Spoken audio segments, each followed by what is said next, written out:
La première épître de Paul aux Corinthiens, chapitre 2. Pour moi, frères, lorsque je suis allé chez vous, ce n'est pas avec une supériorité de langage ou de sagesse que je suis allé vous annoncer le témoignage de Dieu, car je n'ai pas eu la pensée de savoir parmi vous autre chose que Jésus-Christ et Jésus-Christ crucifié.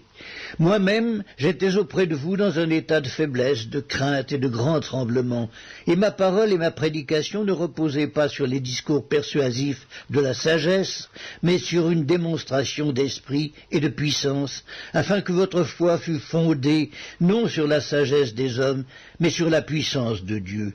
Cependant, c'est une sagesse que nous prêchons parmi les parfaits, sagesse qui n'est pas de ce siècle, ni des chefs de ce siècle, qui vont être anéantis.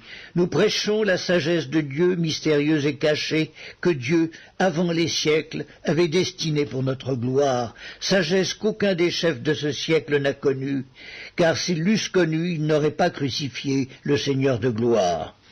Mais comme il est écrit, ce sont des choses que l'œil n'a point vues, que l'oreille n'a point entendues, et qui ne sont point montées au cœur de l'homme, des choses que Dieu a préparées pour ceux qui l'aiment. Dieu nous les a révélées par l'Esprit, car l'Esprit sonde tout, même les profondeurs de Dieu. Lequel des hommes en effet connaît les choses de l'homme, si ce n'est l'Esprit de l'homme qui est en lui? De même, personne ne connaît les choses de Dieu, si ce n'est l'Esprit de Dieu. Or nous n'avons pas reçu l'Esprit du monde, mais l'Esprit qui vient de Dieu, afin que nous connaissions les choses que Dieu nous a données par sa grâce.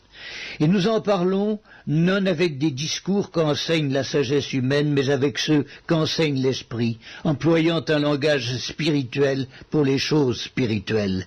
Mais l'homme animal ne reçoit pas les choses de l'Esprit de Dieu, car elles sont une folie pour lui, et il ne peut les connaître parce que c'est spirituellement qu'on en juge.